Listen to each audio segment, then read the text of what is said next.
Está escrito em Filipenses 4, versículo 11, o seguinte: Não digo isto por causa de necessidade, porque aprendi a viver contente em toda e qualquer situação.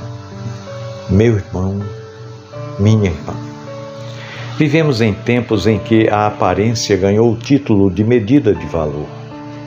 Tempos em que a ostentação se tornou sinônimo de sucesso.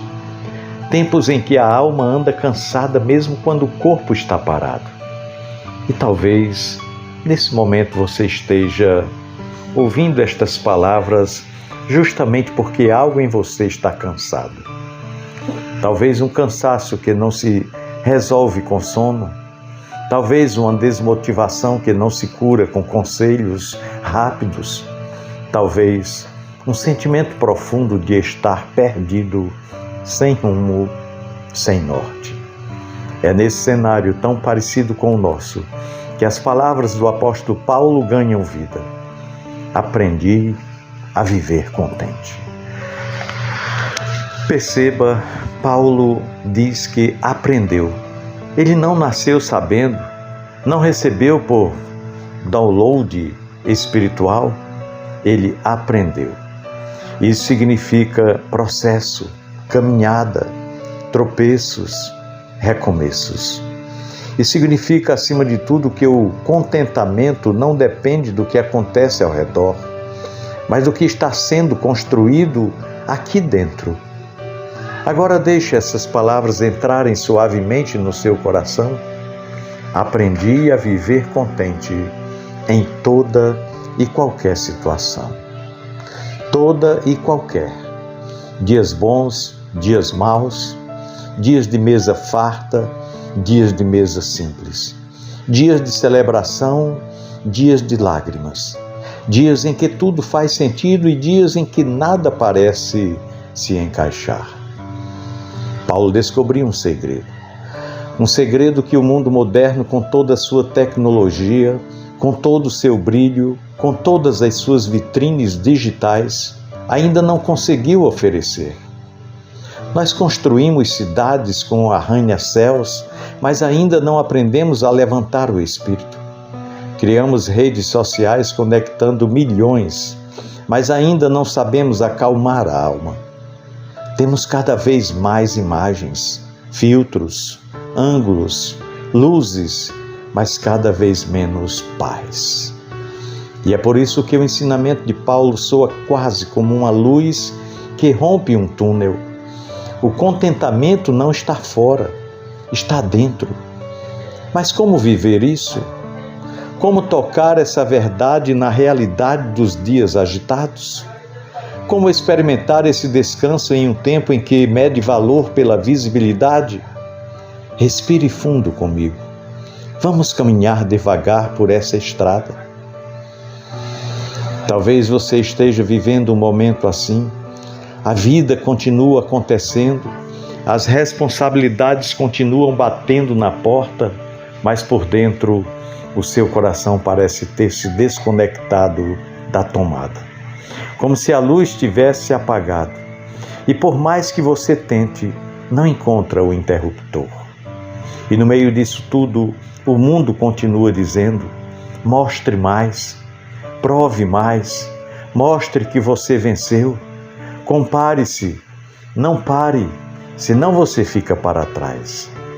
E isso cansa a mente, cansa o peito, cansa o espírito. Mas então o apóstolo Paulo, escrevendo de dentro de uma prisão, veja bem, uma prisão, nos ensina um caminho completamente diferente. Ele não está falando de contentamento a partir de uma varanda com vista para o mar. Ele está falando de contentamento acorrentado, limitado, injustiçado. A alegria dele não estava baseada na situação, mas na presença de Cristo dentro da situação. Porque no final das contas, a verdadeira liberdade não é a ausência de correntes externas, mas a ausência de correntes internas. E o que são essas correntes internas? É o medo, a comparação, a insegurança, a ansiedade, o orgulho ferido, aquela sensação de que não sou o suficiente, aquela voz que sussurra, os outros estão avançando, só você ficou para trás. Mas Paulo estava livre dessas correntes. Por isso ele podia dizer: aprendi a viver contente em toda e qualquer situação. Isso porque o contentamento não é passividade, mas maturidade. Eu preciso lhe dizer, meu querido irmão, minha amada irmã, algo com todo carinho e firmeza. Contentamento não é conformismo, não é desistir dos sonhos, não é cruzar os braços e aceitar tudo sem reação. Contentamento é maturidade espiritual. É quando você entende que a sua identidade não depende do aplauso dos outros.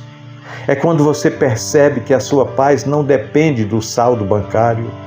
É quando você descobre que a sua alegria não está no que você possui, mas em quem você possui. Ou melhor, quem possui você. E isso é libertador. É libertador porque significa que o mundo pode até tentar roubar muita coisa, mas não consegue tocar no que você é em Deus. Paulo aprendeu, e você também pode aprender, que a verdadeira segurança não está naquilo que você segura, mas em quem segura você. Aprendi. O processo que não se vê nas redes sociais. Repare como a palavra aprendi demonstra completamente o mito da aparência. Porque ninguém vê aprendizado, ninguém posta fraqueza, ninguém expõe o lado imperfeito do coração. Mas é ali, na parte que ninguém vê, que Deus está moldando você. É naquele silêncio do seu quarto, é naquela lágrima que escorre sem que alguém perceba, é naquela oração feita muitas vezes sem força, é naquele pedido de ajuda engasgado, é ali, exatamente ali, que Deus está lhe ensinando a viver contente. E você pode não ver progresso de imediato, pode não sentir mudança, mas existe algo sendo trabalhado em você. Algo profundo, algo que não depende de curtidas, de elogios ou de reconhecimento. Porque o reino de Deus cresce no silêncio e a alma amadurece nas pequenas fidelidades do dia a dia. Pensemos nisso. No amor de Cristo. Amém.